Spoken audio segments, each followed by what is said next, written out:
who I am, Razan, like Sister Zahra said, I'm from Homs. I'm slightly different, I guess, to a lot of Syrians who were forced to flee Syria several years ago, over 20 years ago, because of tyranny. We never suffered that, and I guess only until this started did we feel the suffering of Syrians for over 20 years who had suffered at the hands of the government and the son at present, Bashar al-Assad. I'm going to cover a few things. It's obviously about women, so I'm going to talk about women in the revolution. I'm not going to talk about their role in it. I'm going to talk about what's happened to them. SubhanAllah, in the last event, I don't know if anyone remembered, but I did say that my friend had been detained, and SubhanAllah, on the same day after I went home, she was released. So somebody here in last year's event, someone's dua may have possibly been answered, so Jazakallah khair. I'm going to start off with detainees, only because it's quite close to me. Since I actually came last year, I was supposed to be getting engaged, and they detained my fiancé in Syria. He's a doctor, and he was tortured very brutally. And I think, as the sister from Human Aid just said, medical work in Syria is terrible, and if you're a doctor, if you're a pharmacist, if you're a dentist, if you're a paramedic, whoever you are, if you're detained, you are almost ripped apart for your work in these events. So, alhamdulillah, he was released in March, but after very severe torture and seeing near death, I guess. I won't go into his experience because he's a guy, so I'm going to talk about my friends who have been detained and tortured as females. So last year I did talk about my friend Noura and about her torture and her ordeal.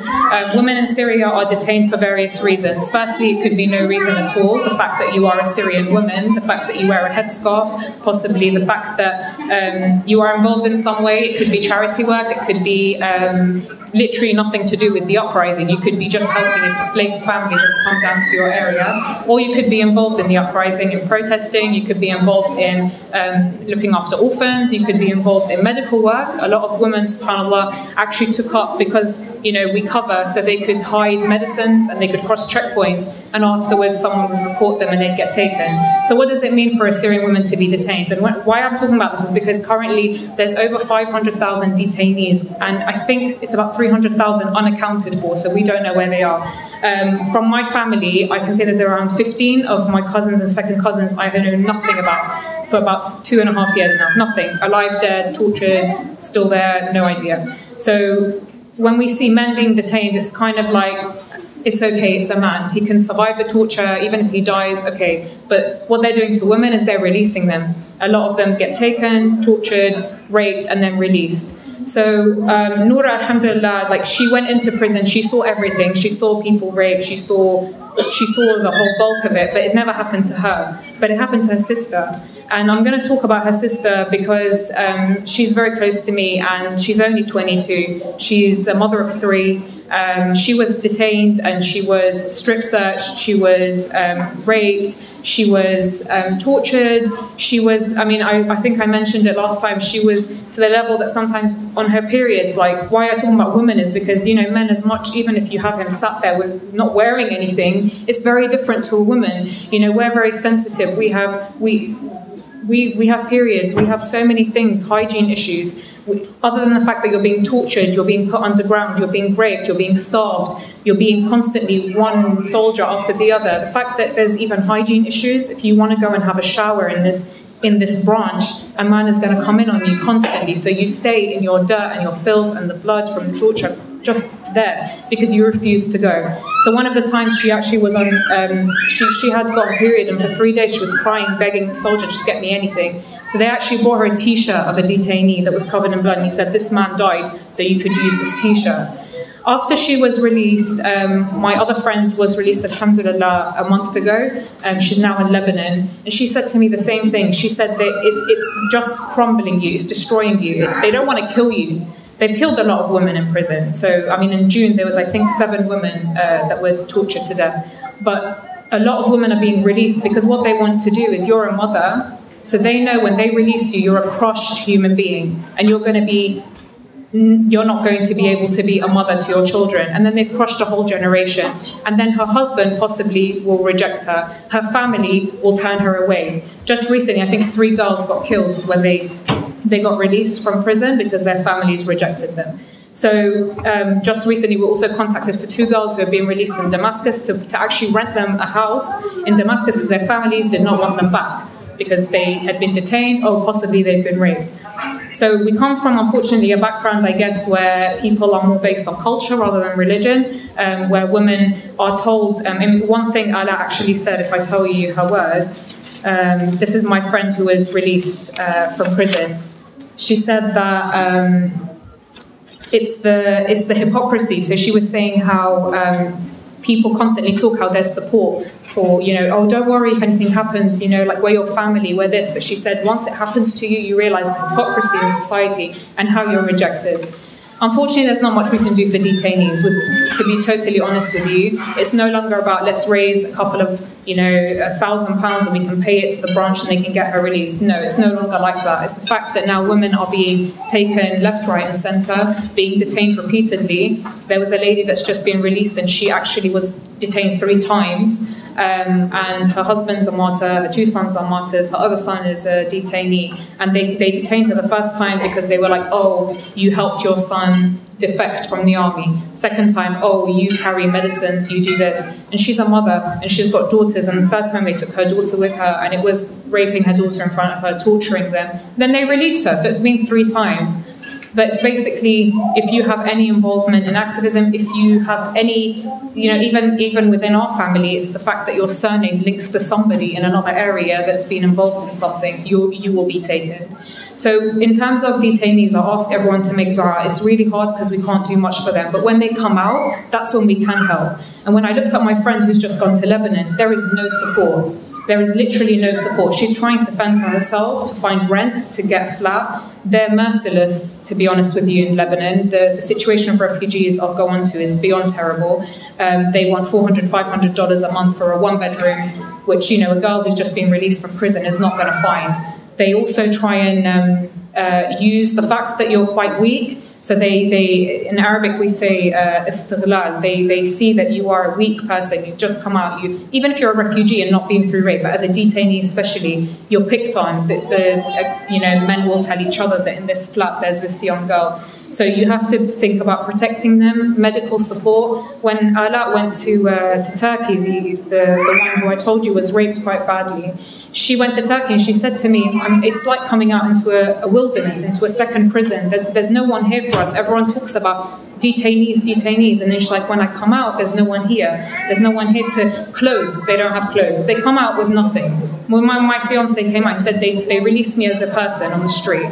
They took the house, the car, the money, the degrees, everything you can think of, and you're just a person on the street. It's literally Allah subhanahu wa ta'ala's taken everything from you and just left you as you are. As a man, fine, but if you're thrown into the street as a female, your family may have been displaced in this year. They may be refugees, you can't contact them. There's no phone lines. My family's all been displaced. I can't contact half of them. How do they find them? They have to fend for themselves. And these are young girls just like us. And that's why what we can do for detainees, other than the dua, is when they're released, we need to be there for them. And we can provide them with support. And I remember a project someone was discussing with me from Human Aid about trauma centres that they were planning on doing or have done. And that's so important, so that these girls can't go to their families and say, I've gone through X, Y, Z, I need support. No, they need to go somewhere confidential, somewhere where they can talk and they can share what's happened with them and get support.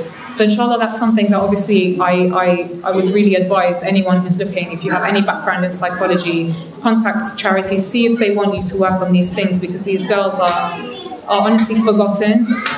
Then I go on to refugees. So subhanAllah, recently there was a UN report, I'm not sure if anyone read it, but basically it was talking about the situation of female refugees. So in Syria, women weren't really the breadwinners of the family, and they weren't really the ones that would, in a sense, provide or run the house. So they were the center of the house, the core of the house.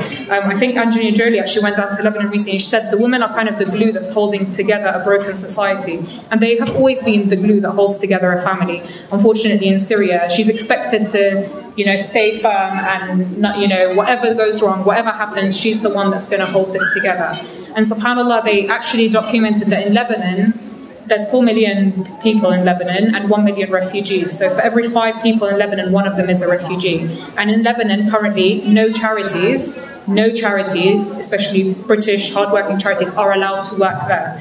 So when we go work in Lebanon, we are doing it ourselves. We have to ask our communities, our friends, our families, anyone to send money down and go and do the work quietly, go around to families in their houses, because no charities are allowed to work there other than the UN. And the UN now also, the budget has been cut. So just in the last month, 45,000 families have been removed from any form of support in Lebanon. So 1 million refugees, 1 million Syrians, mainly children, women, injuries, are in Lebanon without access to clear support, charity work, any food packages. Very different to Turkey, that's really supported and helped in terms of helping refugees. So if I talk about Lebanon, I went there 3 times last year because I'm seeing as I can't go back into Syria. Since 2012 I went, but I think Bayan will probably talk a bit more about her experiences in Syria. I can't really go back to Syria. So the work we do is mainly in Lebanon.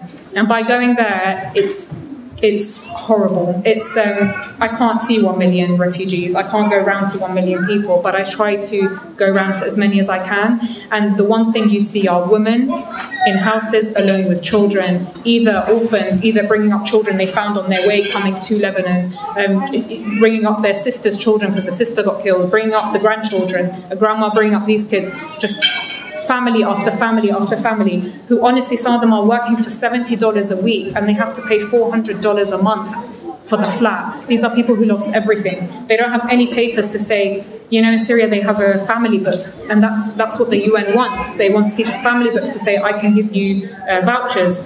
When your house is bombed, like with my family, and their whole house comes down on you, you're running away with your children. You're not going to say, where's my family book? I'm going to find it.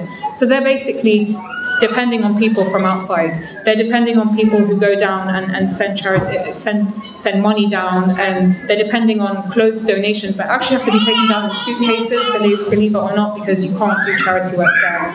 Some of the things that we saw, just quickly, I think I only have a minute, was regularly we saw women who were very sick, women who had been injured, women who had no access to medications, pregnant women, and they were living in, so the last time I went was in December. December is absolutely freezing in Lebanon. So freezing. I felt so embarrassed and ashamed to be wearing this massive jacket and gloves and a scarf. And I went to the borders with Syria, and you could hear the bombing, and there was families living in houses. In Arabic we say al-adam, so it's a house that's basically just walls. The windows haven't been put in, there's no grounding, it's just, when you build a house, the basics. And they were living in there, it was freezing. One of the houses I went into was 3 women, and they had 12 children, 4 of them were disabled, and they were in this house. It's so scary, you go in, it's pitch black, there's no electricity, it's just a building.